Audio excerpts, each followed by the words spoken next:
Hello everyone, my name is Riddhi. इस lecture में हम लोग गांधीज़म पढ़ रहे हैं। ये टॉपिक पीएसआईआर ऑप्शनल यूनिट 8 का पार्ट है। तो गांधीज़म क्या है? बेसिकली एमके गांधी की जितने भी लाइफ के वर्क हैं, उनके अचीवमेंट्स हैं, उनका लाइफ, उनकी विजन, तो उनके जितने भी एक्सपीरियंसेस हैं, उसकी एक फ़िलॉसफी है जिसको हम कहते हैं गांधीज़म। तो इसी के बारे में हम ओवरऑल डील करेंगे। सिविल रेजिस्टेंस इसको कहते हैं, नॉन वायलेंट रेजिस्टेंस। इसी से मेनली ये गांधीज़म की फ़िलॉसफी डील करती है। इसके बहुत सारे आइडियोलॉजिकल कॉम्पोनेंट्स हैं जो हम आगे पढ़ेंगे, जो कि एक इंपॉर्टेंट पार्ट इसीलिए भी बनाते हैं क्योंकि 2020 में ये एक क्वेश्चन पूछा गया था, explicate the ideological components of गांधीज़म। तो हम थोड़ा सा इसमें थ्योरेटिकल फॉर्म में पढ़ते हैं। गांधीज़म बेसिकली एक ऐसी बॉडी ऑफ आइडियाज़ है जो कि एम के गांधी की इंस्पिरेशन, विजन, लाइफ वर्क को डिस्क्राइब करती है। इसके दो पिलर्स हैं, ट्रूथ एंड नॉन वायलेंस। वैसे तो हम इसको सर्वोदय और सत्याग्रह को भी हम ये पिलर्स मानते हैं, बट आगे हम ये सारे आइडियोलॉजिकल कॉम्पोनेंट्स में ये सारी चीज़ें एक एक करके डिस्कस करेंगे। तो गांधी जी को बेसिकली एक ऐसा मैचलेस पॉलिटिकल लीडर की तरह माना जाता था जिन्होंने ये सत्याग्रह की न्यू टेक्निक इवॉल्व की थी उस टाइम पर। तो ये नॉन वायलेंट रेजिस्टेंस से मेनली डील करता है, जिसको नॉन वायलेंट रेजिस्टेंस को ही हम सिविल रेजिस्टेंस भी कहते हैं। अनटचेबिलिटी, सुपीरियरिटी, इन्फीरियरिटी जैसे नोशंस के अगेंस्ट इन्होंने फाइट किया था, जैसे कि एक इंसान बाय बर्थ सुपीरियर कैसे है, इन्फीरियर कैसे है, तो ये सारी चीज़ों से उन्होंने लड़ा था। इंडिया में उनकी ग्रेटेस्ट अचीवमेंट थी emancipation of Indian women, Indian women को मुक्ति दिलाना। उनका इनफैक्ट उनका सबसे बड़ा अचीवमेंट ना कि सिर्फ ये माना जाता है कि उन्होंने इंडियन वुमेन को इमेंसिपेट किया, बल्कि ये भी माना जाता है कि उन्होंने इंडियन वुमेन को हमारी नेशनल मूवमेंट के साथ जोड़ दिया था। तो ये एक बहुत बड़ा अचीवमेंट था उनका। तो गांधीयन फिलॉसफी ने भूदान मूवमेंट को भी इंस्पायर किया था, जो कि उसके प्रोपांडो थे विनोबा भावे और जयप्रकाश नारायण। गांधीज़म ने हर एक ह्यूमन बीइंग के, इंडिविजुअल ह्यूमन बीइंग की लाइफ में परमिएट कर गया था ये चीज़, चाहे वो non political, non social life क्यों ना हो। अब आइडियोलॉजिकल बेसिस है गांधीयन प्रिंसिपल्स का, कौन कौन से प्रिंसिपल्स हैं, कहाँ से ये चीज़ें ली गई हैं। तो गांधी जी के जो थॉट्स हैं उसके बहुत सारे आइडियोलॉजिकल इंस्पिरेशंस हैं। वो वेस्ट में रहे थे, एक्सपोजर मिला था वेस्ट का, लंदन में रहे थे, तो इस वजह से उन्होंने काफ़ी वहाँ से इन्फ्लुएंस थे। उन्होंने बहुत सारे रिलीजियस, सोशल, पॉलिटिकल अफेयर्स पे चीज़ें काम किया था। देन हेनरी स्टीफन सॉल्ट का एक वर्क था, प्ली फॉर वेजिटेरियनिज्म, जिससे वो इंस्पायर हुए थे और वो वेजिटेरियनिज्म और फूड हैबिट्स की तरफ जो चले थे वो इसी से इंस्पायर होकर चले थे। फिर हेनरी डेविड थ्योरियो का 1849 का एक ऐसे था, सिविल डिसोबीडियंस, जो कि आप समझ सकते हो कि जो हमारा सिविल डिसोबीडियंस मूवमेंट है वो कहाँ से आया है। तो ये इसी शब्द से लिया गया है, जिसमें आप लॉ ब्रेक करके रिफॉर्म कर सकते हो। तो गांधी का एक जर्नल था, इंडियन ओपिनियन, जिसमें थ्योरियो की लॉजिक को इंसाइसिव, अनआंसरेबल माना गया। गांधी का रेजिडेंस साउथ अफ्रीका में था, तो उन्होंने अपने रेजिडेंस से भी एक जगह से इंस्पिरेशन ली थी। लियो टॉल्स्टॉय के से उन्होंने इंस्पिरेशन ली थी, उन्हीं के बेसिस पे उन्होंने अपना ये रेजिडेंस बनाया हुआ था और उसी के नाम पे उन्होंने अपना जो आश्रम का नाम है वो टॉल्स्टॉय फार्म रख दिया था। तो यहाँ पर आप ये कह सकते हो कि वो अलग अलग लोगों से काफ़ी इंस्पायर थे। वही चीज़ उनके प्रिंसिपल्स में, उनके आइडियोलॉजी में देखने को मिलती है। और गांधीज़म एज एन आइडियोलॉजी बहुत सारे लोगों के एक्सपीरियंसेस से ही इन्वॉल्व है। तो यहाँ पर ग्राम सभा जो है वो उसी को ही डिस्क्राइब करता है, जो टॉल्स्टॉय फार्म था। ये गांधी का एक्सपेरिमेंट था उनकी यूटोपियन पॉलिटिकल इकोनॉमी का, जिसको हम ग्राम स्वराज कहते हैं। फिर ये इंस्पिरेशन ग्राम स्वराज की ये भी जॉन रस्किन की 1862 की बुक है अनटू दिस लास्ट, वहाँ से आई है, जहाँ पर इकोनॉमिक मैन को क्रिटिसाइज़ किया गया है। इंडियन ओपिनियन के हिसाब से उन्होंने काफ़ी सारे ये लोग थे जिनका मेंशन वहाँ पर किया गया, जिनसे गांधी जी इंस्पायर्ड थे। गांधी जी का जो पहला एक्सप्लोरेशन आया था प्लूरलिज्म का, वो जैन गुरु चंद भाई मेहता, उनके साथ एसोसिएट होने के बाद ही वो प्लूरलिज्म को एक्सप्लोर करने लगे थे। तो महात्मा गांधी के व्यूज़ बहुत सारी राइटिंग्स और स्पीचेस में आप उनके व्यूज़ हमें देखने को मिलते हैं, जैसे कि the Indian opinion, the young India, the story of my experiments with truth, Hind Swaraj. अब कुछ थिंकर्स के पर्सपेक्टिव हैं इन सब चीज़ों के बारे में। For example Nicholas F Gier का 2004 का एक वर्क था, the virtue of non violence from Gautam to Gandhi. तो यहाँ पर गांधीयन का मतलब होता है एक ऐसा इंडिविजुअल जो गांधीज़म की फ़िलॉसफी फॉलो करता है। तो गांधीज़म सत्य है, सत्य मीन्स ट्रूथ। ए मैकडोनल्ड के ये शब्द है। एम संगधर आर्ग्यू करते हैं कि गांधीज़म कोई एथिकल कोई सिस्टम नहीं है, कोई ऐसा सिस्टमैटिक पोजीशन नहीं है मेटाफिजिक्स की, बल्कि ये एक पॉलिटिकल क्रीड है, एक इकोनॉमिक डॉक्ट्रीन है, रिलीजियस आउटलुक है, मॉरल प्रिसेप्ट है, स्पेशली आप कह सकते हो एक ह्यूमैनिटेरियन वर्ल्ड व्यू है। तो गांधीज़म एक ऐसा एफर्ट है जिसमें आप ह्यूमन नेचर की गुडनेस को लेकर के आते हो। तो ये व्यूज़ थे MM शंकधर के। फिर आइडियोलॉजिकल कंपोनेंट्स है गांधीज़म के, तो टोटल 12 कंपोनेंट्स के हिसाब से हम यहाँ पर बात करेंगे। तो महात्मा गांधी आप इंटेंसली एक्टिव पर्सनालिटी, आप इनको मान सकते हो, हर एक ऐसी चीज़ में कंसर्न्ड थे, इंटरेस्टेड थे जो कि इंडिविजुअल या सोसाइटी से कंसर्न्ड है। तो गांधी जी के जो आइडियल्स थे, आइडियोलॉजिकल कंपोनेंट्स थे, उसको हम 12 तरीक़ों से जोड़ के चलेंगे। एक तो स्वराज था पहला, जिसमें वो औरोबिंदो से इंस्पायर्ड थे, उपनिषद से इंस्पायर्ड थे। वो कहते थे कि स्वराज तभी आप अचीव कर सकते हो जब आपके अंदर सेल्फ डिसिप्लिन या सेल्फ कंट्रोल होगा। अगर आपके अंदर सेल्फ डिसिप्लिन ही नहीं है तो स्वराज अचीव ही नहीं कर सकते, क्योंकि वो राम राज्य में मानते थे बेसिकली। इस वजह से वो ये कहते थे कि आप अगर बंदे का खुद पे सेल्फ कंट्रोल हो गया तो आपको किसी स्टेट की ज़रूरत ही नहीं है। स्टेटलेस सोसाइटी, राम राज्य मतलब स्टेटलेस सोसाइटी, ऐसी सोसाइटी जिसमें इंसान का खुद पर कंट्रोल हो गया है। आपके माइंड अगर आपकी बॉडी को कंट्रोल कर सकता है, बॉडी मतलब बॉडी से ही आपके सारे डिज़ायर्स आते हैं, ठीक है। तो अगर आपके माइंड ने आपकी बॉडी को कंट्रोल कर लिया, इसका मतलब आप स्वराज अचीव कर पाओगे। तो गांधी जी का जो स्वराज है वो भी लियो टॉल्स्टॉय से इंस्पायर्ड है कि भगवान तो आपके अंदर ही हैं, ठीक है, इंसान को किसी भी एक्सटर्नल कंट्रोल की नीड नहीं है। अब गांधी जी ने स्वराज को बहुत सारे अलग अलग स्फेयर्स में एक्सप्लेन किया है। पहला है पॉलिटिकल स्वराज, जिसमें पंचायती राज, डेमोक्रेटिक डिसेंट्रलाइजेशन जैसी चीज़ें इंट्रोड्यूस की गई थी कि एक ऐसा सिस्टम ऑफ गवर्नमेंट जहाँ पर इंडिविजुअल्स ही सेंटर हो, राम राज्य बनाने की बात की गई थी। फिर इकोनॉमिक स्वराज है, जिसमें आपको सेल्फ रिलायंट होने चाहिए आप सस्टेनेबल डेवलपमेंट के साथ साथ। तो इसमें हम लैंड रिफॉर्म्स की बात की थी हमने, रिवाइवल ऑफ कॉटेज इंडस्ट्रीज़ आई थी, खादी का प्रमोशन हुआ था। फिर सोशल स्वराज है, जो कि आप बात की थी इसमें कि जैसे कम्युनलिज्म, अनटचेबिलिटी जैसे इविल्स हैं उसके अगेंस्ट फाइट करने पर बात की थी। फिर कल्चरल स्वराज आ जाता है, जिसमें अपनी अपनी कल्चरल वैल्यूज़ की रिस्पेक्ट करते हुए दूसरों की कल्चरल वैल्यूज़ की भी रिस्पेक्ट करनी चाहिए। और यहाँ पर गांधी जी कोई भी ऑर्थोडॉक्स व्यूज़ को प्रमोट नहीं करते थे। वो कहते थे हर एक कल्चर में से आप अच्छी अच्छी चीज़ें निकाल के ले लो, ठीक है। तो यहाँ पर वही बात की गई है। फिर है सत्याग्रह। सत्याग्रह मतलब सत्य के लिए आग्रह है। आग्रह मीन्स डिज़ायर। तो जो हमारा सत्य के लिए, ट्रूथ के लिए जो डिज़ायर है, वो किसी भी और वेपन ऑफ मास डिस्ट्रक्शन से ज़्यादा पावरफुल माना जाता है। यहाँ पर दो तरीके की बात की गई है। एक है satyagraha versus passive resistance. Passive resistance क्या होता है? मान लो आपके सामने कोई बॉक्सर खड़ा हुआ है और आप ये सोचो कि ये मेरा एनिमी तो है, पर अगर मैं इसको मारने लगूंगा तो ये तो उल्टा मेरे को पीट देगा। तो वहाँ पर आप बहुत ही कैलकुलेटिव वे में एक्शन लेते हो। आप ये सोचते हो कि ये अप्रोप्रिएट नहीं है इसको मारना, इस वजह से मैं नहीं मार रहा, बट वो पर्सन तो आपका एनिमी है ही ना। तो इस वजह से ये चीज़ आपकी पैसिव रेजिस्टेंस में आती है। बट सत्याग्रही वो होगा, जैसे मान लो आप ही बॉक्सर हो, आपके सामने कोई कमज़ोर इंसान है और आप फिर भी उसको नहीं मार रहे हो, चाहे वो आपका एनिमी है नहीं है, जो भी है, आपने ये चूज़ किया कि मैं उसको नहीं मारूंगा, मतलब कि वो आपका एनिमी नहीं है। तो सत्याग्रही जो है ना, नॉन वायलेंस चूज़ करता है। ये डिफरेंस है। पैसिव रेजिस्टेंस में भी आपने वायलेंस का साथ नहीं दिया। क्यों नहीं दिया? क्योंकि आप पिट जाते। सत्याग्रही में क्या है, आपने वायलेंस का साथ क्यों नहीं दिया? क्योंकि आप नॉन वायलेंस में ही मानते हो, वही आपका एक्ट ऑफ फेथ है। तो यही डिफरेंस है सत्याग्रही और पैसिव रेजिस्टेंस में, ठीक है। तो यहाँ पर यही सेम चीज़ एक्सप्लेन की हुई है कि हर एक स्फेयर ऑफ लाइफ में आप सत्याग्रह को अप्लाई कर सकते हो, पर्सनल से पॉलिटिकल।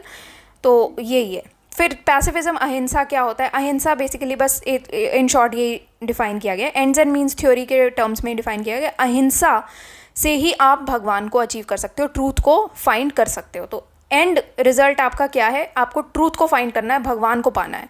और वो कैसे पा सकते हो? अहिंसा के तरह पा सकते हो।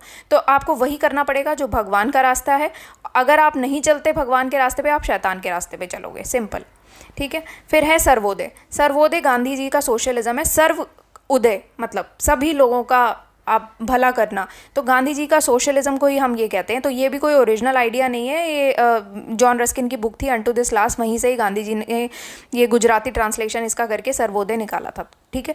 तो यहाँ पर भी वो यही मानते हैं कि वो ये कहते हैं कि हम लोग इकोनॉमिकली तो एक दूसरे से इक्वल नहीं हो सकते हैं, कोई बंदा ज़्यादा अमीर होगा, कोई गरीब होगा, बट हम डिग्निटी में तो समान हो ही सकते हैं, कि डिग्निटी तो हर बंदा डिज़र्व करता ही है। एक बार्बर का भी काम उतनी ही रिस्पेक्ट डिज़र्व करता है जितना एक लॉयर का काम करना चाहिए, ठीक है। तो गांधी जी का जो सर्वोदय है, 4 कंसेप्ट में उन्होंने डिफाइन किया। एक ब्रेड लेबर है, ब्रेड लेबर मतलब कि अब फिजिकल वर्क करके बंदा रिस्पेक्ट अर्न करता है, मैनुअल लेबर लगाता है, फिजिकल लेबर लगाता है। फिर है ट्रस्टीशिप। ट्रस्टीशिप में क्या होता है, अमीर लोग होते हैं और अमीर लोग चैरिटी के काम कर देते हैं, कुछ भलाई के काम कर देते हैं, जिसकी वजह से ये जो क्लास स्ट्रगल का कंसेप्ट है वो पूरा खत्म हो जाता है। तो यहाँ ये ट्रस्टीशिप बहुत अच्छा मॉडल होता है, जिससे आप सोशलिज्म और कैपिटलिज्म का जो कन्फ्लिक्ट है उससे आप बहुत अच्छे से डील कर लेते हो। फिर लैंड रिफॉर्म्स है, तो लैंड रिफॉर्म जैसी आप चीज़ें लेकर के आते हो जिससे आप थोड़ा बैलेंस बना के चलते हो। फिर रिवाइवल ऑफ कॉटेज इंडस्ट्रीज़ है, तो कॉटेज इंडस्ट्रीज़ वगैरह का रिवाइवल करके, जैसे ब्रिटिश ने जो इम्पोर्टेड गुड्स वगैरह लाए थे, इम्पोर्टेड क्लोथ लाए थे, ब्रिटिश गुड्स का बॉयकॉट कर देना, ये सारी चीज़ें से डील करता है ये। अगर आप बॉयकॉट करोगे, आपको कुछ चीज़ की तो ज़रूरत है ना, तो गांधी जी का वो जो हैंड स्पिनिंग वाला कंसेप्ट था वो यहाँ पर बहुत अच्छे से लागू होता है। तो यहाँ पर आप देख सकते हो revival of cottage and khadi movement में यही सेम चीज़ चला था। ये स्वदेशी मूवमेंट का बेसिकली पार्ट थी, जहाँ पर आप ब्रिटिश क्लोथ के इम्पोर्ट्स जितने भी आते थे उसको बर्न कर रहे थे लोग, ब्रिटिश गुड्स को बॉयकॉट कर रहे थे, वेस्टर्न कल्चर को रिजेक्ट कर रहे थे और अपने पुराने ancient pre colonial Indian culture में ही ये रिटर्न करना चाहते थे। तो हैंड स्पिनिंग का जो गांधी जी का कमिटमेंट था वो बहुत ही एसेंशियल एलिमेंट बनता है गांधी जी की फिलॉसफी और पॉलिटिक्स में। फिर फिफ्थ है क्रिटिक ऑफ मॉडर्न सिविलाइजेशन, जिसमें गांधी जी ने मॉडर्न सिविलाइजेशन को क्रिटिक किया है, नॉट बिकॉज ऑफ कि वो वेस्ट का आइडिया है, बल्कि इसीलिए क्रिटिक किया मॉडर्न सिविलाइजेशन को क्योंकि उसका नेचर ही गंदा है। मतलब कि यूटिलिटेरियनिज्म प्रिंसिपल पर चल रहा था कि आदमी को जानवरों से भी बदतर ट्रीट किया जा रहा था। और इनफैक्ट मॉडर्न सिविलाइजेशन को सैटेनिक यहाँ पर डिस्क्राइब किया गया, क्योंकि गांधी जी ये कहते थे कि ब्रिटिश कॉलोनियलिज्म और फैसिस्ट इंपीरियलिज्म में कोई ज़्यादा अंतर नहीं है, ये लोग भी वही सेम चीज़ें कर रहे हैं। तो इंपीरियलिज्म और फैसिज्म बेसिकली मॉडर्न सिविलाइजेशन का मैनिफेस्टेशन के तौर पर देखा गया था, इस वजह से ये क्रिटिसाइज कर रहे थे कि यहाँ पर मॉडर्न सिविलाइजेशन में सिर्फ मटीरियलिज्म को ही देखा जा रहा है, उसी को ही बढ़ावा दिया जा रहा है। तो और जो बंदा मटीरियलिज्म की तरफ जाएगा वो स्पिरिचुअल सेटिस्फैक्शन तो कभी पा ही नहीं सकता, ठीक है। तो मॉडर्न सिविलाइजेशन सिर्फ ह्यूमन सोसाइटी को ही हार्म नहीं कर रही थी, एनवायरनमेंट को भी हार्म कर रही थी। फिर डिसेंट्रलाइजेशन ये लेके आए थे, तो महात्मा गांधी ने पंचायती राज का आइडिया प्रपोज किया था, जिसमें ये पूरा स्ट्रक्चर डिसेंट्रलाइजेशन ऑफ पावर पर बेस्ड था।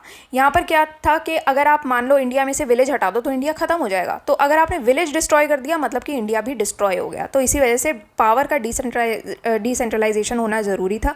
और गांधीयन कंसेप्ट इसी पर बेस्ड था कि पंचायती राज कोई पिरामिडिकल नहीं है, बल्कि एक ओशियानिक सर्कल है, जिसमें पॉलिटिकल पावर का इक्वल स्टेटस होना चाहिए कि बॉटम से टॉप जा रही है, टॉप से बॉटम जो आती है वो कौन सी पावर होती है, वो होती है ब्यूरोक्रेटिक स्ट्रक्चर, ठीक है, जहाँ पर टॉप के पास ज़्यादा कंट्रोल रहता है। बट हमारा जो पंचायती राज या डिसेंट्रलाइजेशन ऑफ पावर है, यहाँ पर बॉटम के पास ज़्यादा कंट्रोल रहता है, तो पावर ऐसे ही जाती है, ठीक है, टॉप बॉटम से लेकर टॉप पर, जहाँ पर इंडिविजुअल के पास कंट्रोल रहता है। तो गांधी जी राइट्स और ड्यूटीज़ पे क्या कहते थे, तो बहुत सिंपल है, गीता से उन्होंने इंस्पिरेशन ली थी और वो ये कहते थे कि मैं तो निष्काम कर्म की फिलॉसफी में मानता था, मतलब कि कर्म करते रहो, फल की चिंता मत करो। तो वहीं से ही आपकी ड्यूटीज़ आपको समझ में आएंगी और ड्यूटीज़ अगर आपने परफॉर्म कर दी तो ऑटोमेटिकली आपको आपके अधिकार मिल जाएंगे। तो अगर आप अपनी ड्यूटीज़ और ऑब्लिगेशंस पूरे करते रहते हो तो आपको ऑटोमेटिकली वो राइट्स मिल जाते हैं। तो गांधी की जो थ्योरी ऑफ राइट्स है वो भी लास्की की theory of rights and duties से काफ़ी मिलती जुलती है। उनके हिसाब से rights are present in duties in embryonic sense. फिर गांधी जी स्टेट पर ये कहते हैं, वो तो सिंपल सी चीज़ है, गांधी जी राम राज्य में मानते थे, स्टेटलेस सोसाइटी में, और Gandhi ji is considered an anarchist.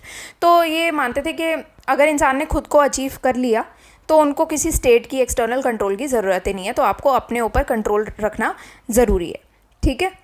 यहाँ पर यही सेम चीज़ के बारे में बात की गई है। फिर Gandhi ji ends and means and politics की थ्योरी पे क्या कहते थे, वो ये कहते थे, देखो गोखले को वो मानते थे अपना पॉलिटिकल गुरु, और गोखले ने स्पिरिचुअलाइजेशन ऑफ पॉलिटिक्स पे काफ़ी एम्फेसिस दिया था। तो ये कहते थे कि बेसिकली पॉलिटिक्स और एथिक्स जो है वो हैंड इन हैंड चलना चाहिए। अगर आप पॉलिटिक्स को में से एथिक्स और रिलीजन ही हटा दोगे तो वो एक डेथ ट्रैप बन जाता है। तो purity of means over ends में ये बिलीव करते थे। इनफैक्ट गांधी जी सोक्रेट्स और प्लेटो से भी काफ़ी इंस्पायर्ड थे, क्योंकि सोक्रेट्स और प्लेटो भी पॉलिटिक्स एंड एथिक्स को हैंड इन हैंड चलाने के बारे में बात करते थे कि ये सेपरेट नहीं हो सकते। मैकियावेलियनिज्म को ये क्रिटिसाइज़ करते थे, क्योंकि मैकियावेलियनिज्म में separation of ends and means कर दिया गया था, ठीक है। तो यहाँ पर अगर आप मान लो एंड्स और मीन्स को अगर आप सेपरेट कर देते हो तो यहाँ पर पब्लिक लाइफ में करप्शन आने लगेगा और इंपीरियलिज्म और फासिज्म जैसी चीज़ें आने लगेगी। ये यहीं पर सेम चीज़ के बारे में बात हुई। फिर विमेन के ऊपर उन्होंने काफ़ी काम किया था कि विमेन को नेशनल मूवमेंट के साथ जोड़ना ये सबसे बड़ा काम था। सीता और द्रौपदी उनकी आइडियल्स थी। वो ये कहते थे क्योंकि वो मॉरल स्ट्रेंथ की सिंबल है। फेमिनिस्ट ये बिलीव करते हैं ऑल्दो कि गांधी का अप्रोच बहुत ही ट्रेडिशनल और पेट्रियार्कल है। तो फेमिनिस्ट तो बिल्कुल क्रिटिसाइज़ कर रहे हैं।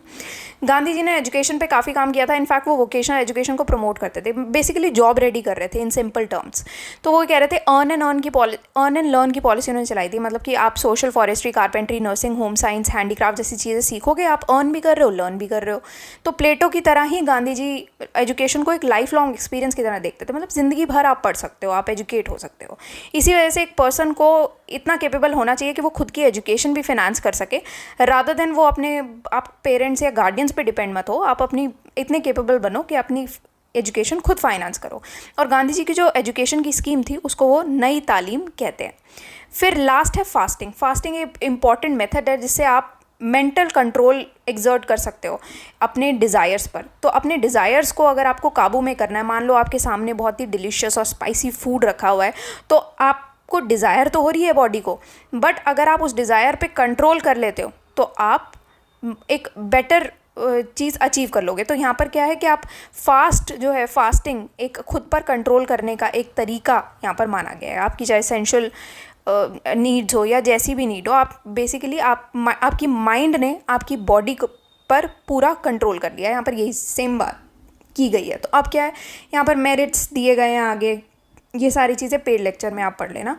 एंड डीमेरिट्स, क्रिटिसिज्म दिया गया है। देन एप्लीकेबिलिटी इन वर्ल्ड की सेंस में कि गांधीज़म की आप एप्लीकेबिलिटी कैसे करोगे वर्ल्ड में, एंड इंडिया में कैसी एप्लीकेबिलिटी जा रही है। तो इंडिया में तो बिल्कुल इंडियन टर्म्स में जाएगी, कॉन्स्टिट्यूशनल अमेंडमेंट एक्ट जाएंगे, और अन्ना हज़ारे ने जो प्रोटेस्ट किया था फास्टिंग करके, ये सारी चीज़ें यहाँ पर जाएंगी। गांधी जी का तिलिस्मान, सारी चीज़ें ये बात करेंगे। तो फिर इवैल्यूएट करके इसको कंक्लूड कर देंगे हम, ठीक है। फिर नेक्स्ट लेक्चर फेमिनिज्म पढ़ेंगे। तो ये सारे जो आगे के टॉपिक्स हैं, ये टॉपिक्स पेड लेक्चर्स का पार्ट रहेंगे। This is our website synopsisize.com। यहाँ पर आप जाओगे तो कोर्सेज में, ऑप्शनल कोर्सेज में PSIR ऑप्शनल का कोर्स आपको यहाँ पर मिल जाएगा। जो भी आपको डिटेल चाहिए अबाउट दिस कोर्स आप यहाँ से ले सकते हो। डेमो कंटेंट आप यहाँ से डाउनलोड कर सकते हो। That's all for today and thank you for watching the lecture.